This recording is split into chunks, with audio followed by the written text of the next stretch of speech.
भक्त के लिए भगवान शिव ने खाई थी लाठियाँ। सबसे पहले आपको बता दें कि भगवान शिव का ये चमत्कारिक मंदिर बिहार के मधुबनी जिले स्थित भवानीपुर गांव में स्थित है। यहाँ विराजित शिवलिंग वर्तमान में उग्रनाथ महादेव के नाम से प्रसिद्ध है। दरअसल इस क्षेत्र में भगवान शिव के परम भक्त महाकवि विद्यापति रहा करते थे। उन्होंने शिव भक्ति पर कई रचनाएं और कई गीत लिखे। महाकवि विद्यापति का जन्म सन 1352 में हुआ था।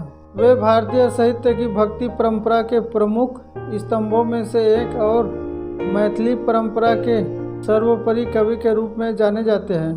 पौराणिक कथाओं के मुताबिक महाकवि विद्यापति की इन रचनाओं और भक्ति के कारण भगवान भोलेनाथ उनसे बहुत प्रसन्न थे। इसी कारण भगवान भोलेनाथ अपने इस भक्त को दर्शन देने यहाँ पहुँचे। इसके लिए भगवान भोलेनाथ एक साधारण व्यक्ति का वेश धारण कर यहाँ पहुँचे थे और उन्होंने अपना नाम उगना बताया। उन्हें कवि विद्यापति के घर नौकर बनने की इच्छा हुई और उन्होंने महाकवि से काम मांगा। महाकवि की आर्थिक स्थिति ठीक नहीं थी, इसीलिए उन्होंने उगना यानी भगवान शिव को नौकरी पर रखने से मना कर दिया। लेकिन भगवान ने उन्हें सिर्फ 2 वक्त के भोजन पर रहने के लिए तैयार करा लिया। उगना विद्यापति जी के घर पर सारा काम करता, लेकिन जब विद्यापति जी भजन गाते तो वे उनके सामने बैठकर भजन सुना करता। वे भजन में इतना लीन हो जाते कि बाकी सब कुछ भूल जाता। एक दिन महाकवि विद्यापति राजा के दरबार में जा रहे थे। जेठ का महीना था, भयंकर गर्मी थी, धरती मानो तवे सी जल रही थी। इस बीच विद्यापति जी को प्यास लगी, कंठ सूखा जा रहा था। उन्होंने उगना से कहा, उगना गला बहुत सूख रहा है, कहीं से पानी ला दो। उगना सोच में पड़ गया, इस निर्जन में आखिर कहाँ से लाऊं? दूर दूर तक कोई जल का स्रोत नजर नहीं आ रहा, लेकिन अपने स्वामी को ऐसे भी नहीं छोड़ सकता। फिर भगवान शिव ने कुछ आगे जाकर जटा खोली और एक पात्र में पानी भर कर ले आए। विद्यापति जी ने जब जल पिया तो उस जल में उन्हें गंगा जल का स्वाद आया। जब उन्होंने थोड़ा इधर उधर देखा तो कोई जल स्रोत नजर नहीं आया।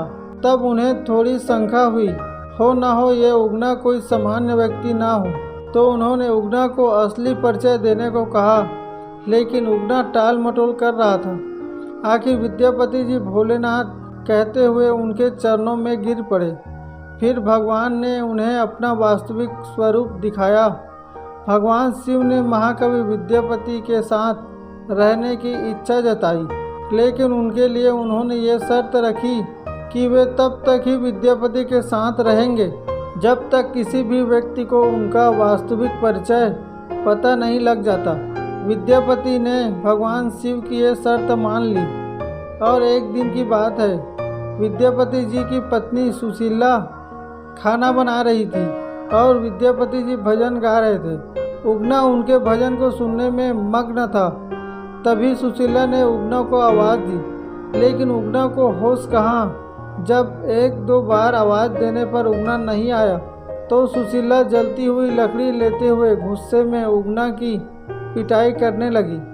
तब विद्यापति से रहा नहीं गया और उनके मुख से निकल गया, साक्षात शिव पर प्रहार। ये सुनते ही सुशीला रुक गई और भगवान अंतर्ध्यान हो गए।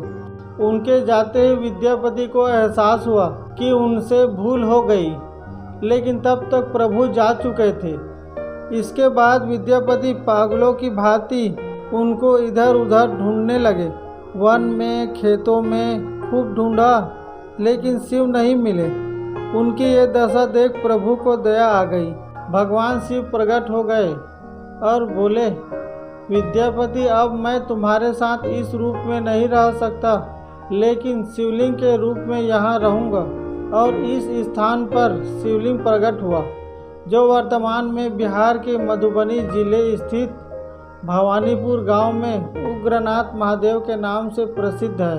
अगर आप भी इस चैनल पर नए हो और इस वीडियो को पहली बार देख रहे हो तो प्लीज़ चैनल को सब्सक्राइब कीजिए।